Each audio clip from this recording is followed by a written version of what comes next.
Hey, well, I've had something pretty wonderful come into my life. I think I'll put a video of him at the end of this video.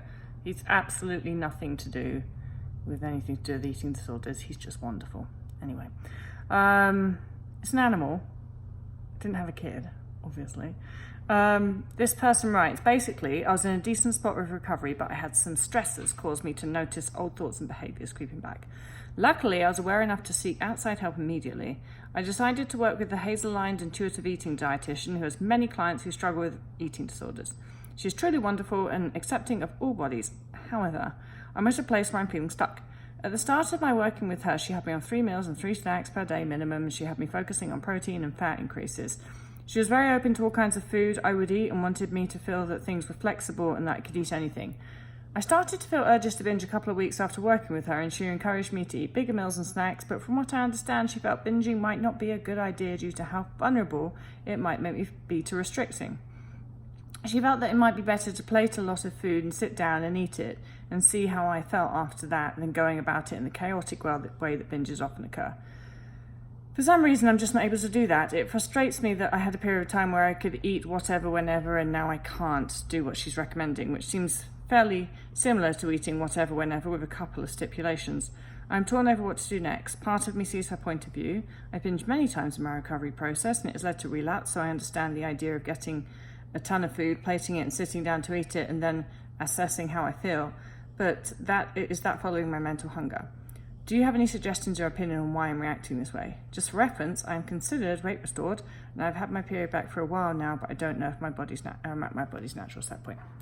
Well, yes, that's actually something that I've experienced and I think happens relatively commonly, is that you start eating a little less restrictively, and then at some point your body goes like, yes, there's a load of food around, I want to eat all the time. And so often that's when binges start to occur with people, is a while after they've been eating a little less restrictively. Makes sense from a biological point of view, doesn't it?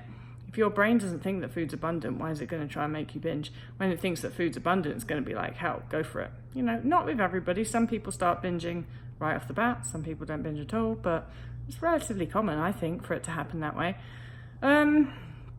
Well, as you know, binges are chaotic and they don't listen. You can say, look, binge, I just want to eat a big plate of food and I want it to be organized and in control. And I'm going to eat a lot, don't you worry, but I just want it to be organized and not chaotic. And your binge is going to be like, fuck you, I do what I want. So, you know, like, it's all very well somebody saying, no, you should eat in an organized, not a chaotic way. Your body doesn't give a shit what a dietitian says, does it? It just does it. That's the thing. I don't know about you, but when I binged, it was kind of against my will a lot of the time. Sometimes it absolutely wasn't. Sometimes I planned it, but sometimes it was just, I didn't even want to do it. It was just happening. Food was going in my mouth, couldn't do anything about it. And the reference to, well, you know, if you binge, that leaves you more vulnerable to restriction. The only reason that binging leaves you more vulnerable to restriction is if you have the belief that binging is a bad thing. And then you go, oh shit, I binged and that's a bad thing. And then of course you're going to restrict to make up for binging, at least so you think. It actually just makes the binging worse. It's the same with purging. People are like, oh, you know, binging leads to people purging. I'm like, well, it only leads to people purging if they think the binging's bad. If you tell them that the binging's just fine, then they feel less guilt and shame and therefore are much less likely to purge. And so it's not actually, the binge is not the bad guy. The binge is never the bad guy. The binge is a biological thing that your body's doing that feels completely out of control, but if you think about it, it's completely appropriate. How you react to that binge, now actually that is under your control, and that is what you have to work on. You can't control the binge a lot of the time. You think you can, and you can put it off, and you can put it off, and then one day it's just going to come and get you. You can't control that. You can control your reaction to it, and you can refuse to feel guilt and shame about it. And if you don't allow yourself to feel the guilt and shame, you won't have the compulsion to purge by restriction or exercise or vomiting or whatever it is. I see where your dietitian's coming from. I do.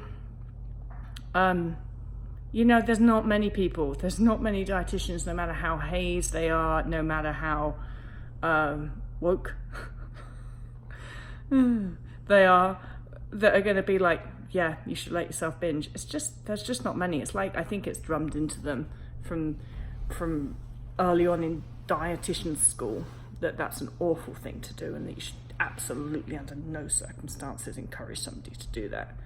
Whereas myself, who's been through it for years, actually 4 years of a binge purge cycle, it was just like, good luck with that. Good luck with telling my body that it's not going to do that, because I did it every single fucking night. And every single fucking morning I was like, I'm not going to binge tonight, I'm not going to binge tonight. And every single fucking night I binged. So if your body thinks that food is scarce, many of us have a biological reaction to that, which at some point, or at multiple points, or even every day, or even multiple times a day, is a binge. And it makes complete sense as to why the body would do that. So we can't get mad at the binge. That is just the body being smart. Like, I would do that if I was my body and I was not being allowed enough food. I would force myself to, I would binge. I'd make it happen, wouldn't you? Like, it just makes sense. It's what you would do, isn't it? You know? So it's a bit like, you know, if your parents don't let you, because your parents don't let you have any alcohol or something, and then they go out for the evening and they leave the alcohol cabinet undone, and you ask all your mates over and you'll go crazy and get really drunk. Of course you would do that. Or is that just me? But you see what I'm getting at? You're not allowed something that you want. As soon as you can have it, you go buck wild on it. However, now I actually have my own alcohol cabinet, and I don't even really drink very much at all. So it's because it's just always open, and because I can drink whenever I want. When I was a kid, that was a nightmare. My poor mother, for many reasons. But one of those was that if I went out partying, I really went out partying. But anyway, let's not get into that. Here's a cute foal. Hey there, baby.